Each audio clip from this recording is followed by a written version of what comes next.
Hello Stampers, my name is Linda Bettinger and I'm an independent Stampin' Up! Demonstrator, and today I'd like to show you how I made this Father's Day card. This one is one we recently made in a class that I had, and it uses some of the new products and some of the old products out of the catalog. The newest thing is this copper trim ribbon, and in the catalog it shows it this way, and it's just plain old like a little ribbon. But the thing that's very cool about this stuff is that it pulls apart so that you can in fact make all kinds of different shapes out of it, and it's kind of fun. I actually used some material like this in silver and gold and copper in jewelry making that I do, and I was really excited to see this as a product from Stampin' Up! It's going to create some amazing bows and other kinds of treatments. I think it'll make cool wreaths. It's just all kinds of fun stuff. And the fascinating thing about it is it goes right back into shape again if that's what you want. So let me show you what the pieces are that you need to make this card. I used a soft suede card base, 8.5 by 5.5, scored at 4 1/4. This piece of this copper trim, now right now this copper trim is on back order because I think a few people have figured out just how cool it is. And so it'll be available soon. And I cut this piece to 10 inches on this piece. And you saw me break this down earlier. And what happens is it gets a lot shorter as you pull it apart. So you need a little bit of length. And I'll just go ahead and continue to work this as we talk about the card here, because I showed also how it would go back into its full long length, so you can actually shape it and get it to whatever length you want. So what I did was just what I'm doing here, which is completely pull it apart and then go back and start figuring out just how long I needed it to be, and pull some of the pieces of it back together again here to go the length of my card. And there, that's almost exactly what I need there to go the length of my card top to bottom. So I'll show you exactly how we're going to adhere that and make sure it sticks down and all of that stuff. But you can get it to any length you want just by pulling it back together a little bit at a time. And you can see that's now long enough to go across the length of the card. So we'll just set that aside. You'll also need, I used a piece of crushed curry, and this piece is 2 inches by 5 1/4. Then I needed a piece of crumb cake, and this piece is, let's see, 3.5 inches by 5 1/4. Then I used a piece of copper, and I needed it to be 3 inches square. Then I have a piece of soft suede again that is 2 1/8 inches square. And then a piece of very vanilla that is 1 7/8 inch square. And then another piece, actually there's 2 pieces of this that I need, and there they are, 1/4 inch by 5 1/4. And I was being very frugal with my copper paper because at the time I had 1 sheet left and I was trying to put together a class. Now I've ordered some more, but I'll show you how we put it together this way. So let's just get started. So we'll move these pieces out of the way, and you can see I embossed Happy Father's Day, and you might not recognize that Happy Father's Day sentiment because it comes from the Guy Greeting stamp set that is Happy Father's Day, that is written out this way. And what I did was, because I needed this to be more square to fit on the card, I just did a little surgery and took the Father's and Day apart and put them together this way so that I had more of a square configuration than a long configuration. And the way the photopolymers work, that's a real simple thing to do. And then you can take, anytime you want, take that day and put it back on the end of the Father's to get this same kind of look again. So I cut the Happy off and I cut the Day off and I made it square. You could put them all the way across and make it real long. There's a lot of things you can do with these, and they're pretty versatile. And so that's how I got this particular configuration out of the Guy Greeting stamps. And I've gone ahead and mounted that one. So I think what I'm going to do, the other thing, the other thing I used was on the copper piece, I used the stitched framelits, the largest of the stitched framelits, to get this piece here. And so, and I did use the Woodlands embossing frame here to get this look back here. So that's what I did. And so let's just, like I said, just get started here.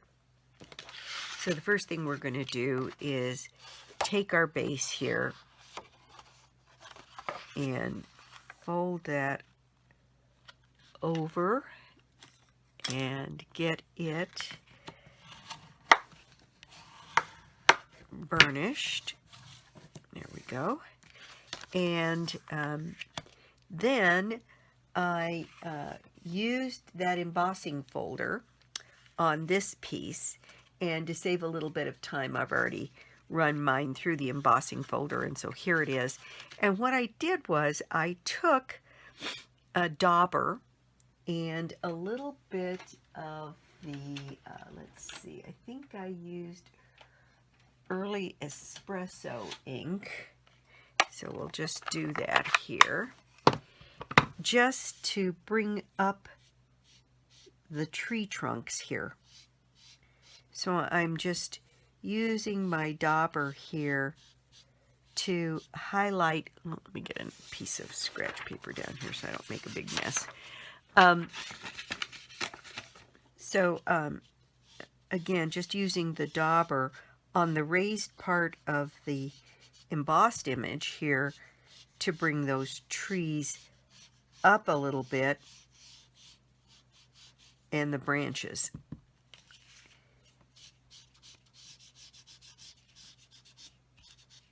And you see, it's really a pretty simple thing. And I, not being terribly precise, if I get a little bit over on the other part of the crumb cake, that's fine.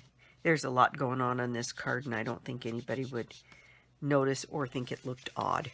So there it is, just slightly daubered in early espresso ink, and I think that's all I need this ink for. And so I will get that, but I'll bring this up so you can see. There you go. So you can see that I used the dauber on all of the elements here just to bring up the image a little bit. And I think it helps the overall look. So on this card, what I did was I used my crushed curry piece and a little bit of snail here.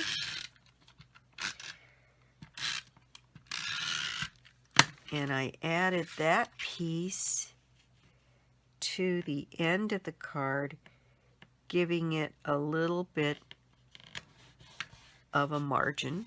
I like the spark of color on this. Otherwise, it looked just too monochromatic. It's not on there very straight. Let me see if I can make a little bit of a correction. Yeah, that's a little bit better. Not much. Let me try this again here. Scoot that over a bit. There we go. That's much better. Okay. Then I used this little strip of copper paper, and again, I just used a little bit of snail on this, and hopefully this is the right length. Looks like it's a little long, so before I put it down, I'm just going to trim a touch off of that and lay that piece down. Now, you certainly could use a larger piece than I did of the copper paper on this card, but like I said, when I was doing this and cut these pieces, boy, I was down to my last little strip of copper paper, and my order was in, but I knew it wouldn't make it in time for my class, so I was just being very frugal. So then I put this piece on here and covered all of that, and again, just snail. Now on this one, I used a bit more snail. Whenever you're adhering an embossed piece, because part of the card is raised, you want to make sure you get enough glue on there that it actually stays put. Got some glue on the back. What I have to do is just kind of figure out where I want this, and I think I want it kind of out here so as much of it shows as possible, and just fold that over and glue it to the back of the card at the top and the bottom, just leaving a bit of a margin there. And then one more time, putting this piece down.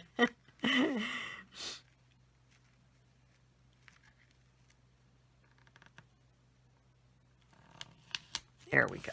Now the front of the card is basically done. Now, this wants to raise up just a little bit, so I did just put a little bit of snail, moved it out of the way and put a little bit of snail down just to hold it. And then once I get my other copper piece on here, you'll see that that'll cover and kind of hold the rest of that down.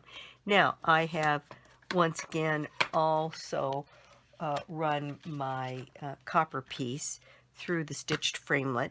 So I have that here, and then the next two pieces are these pieces. And so what I'm going to do is use my Versamark ink here and ink up this little piece of Very Vanilla. And I'm going to use my embossing buddy here and get that piece covered. When you're using darker embossing powders, it's real important to use your buddy, because any stray pieces of the embossing powder shows up even more than it might ordinarily. So again, now my sentiment centered right in the middle of this piece.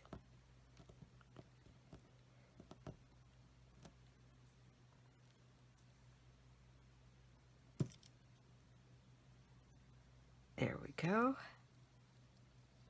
That looks nice and centered. I know you can't see that, but in a minute we'll be able to.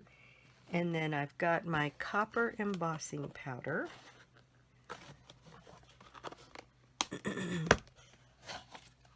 Which I will cover.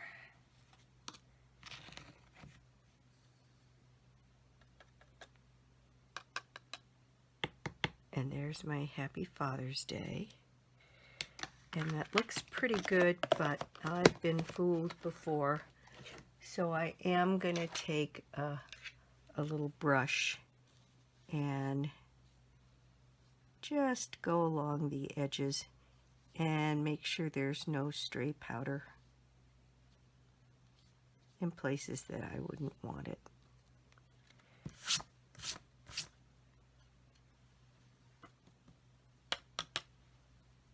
Okay, and then my heat tool.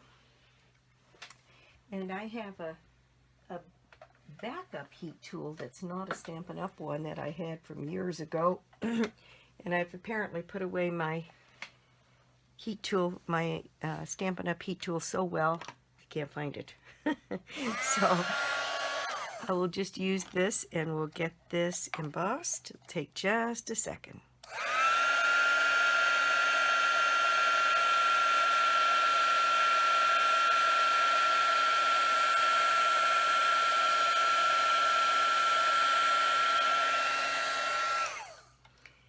And there we have our nice embossed image, which I want to cool down just a tad. Then, let's see, I am going to secure this piece here.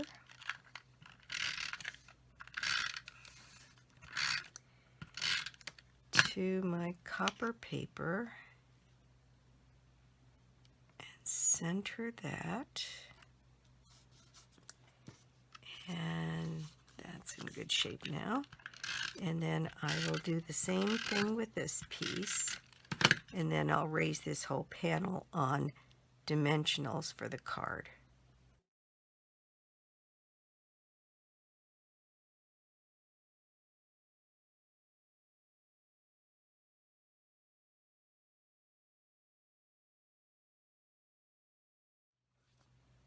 And I think I want this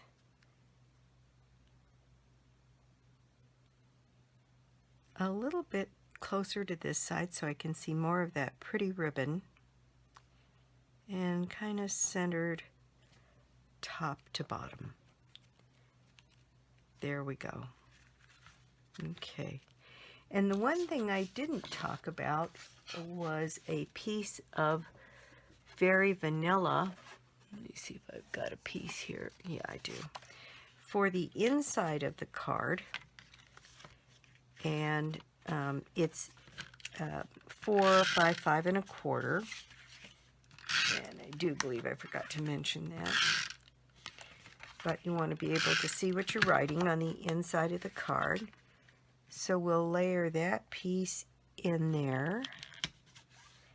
And then this is where we would take that additional piece of copper and put it on the inside here. That looks to be just about right. It looks like it needs a small haircut. Very small haircut. All right. And we'll put some snail on this piece, maybe.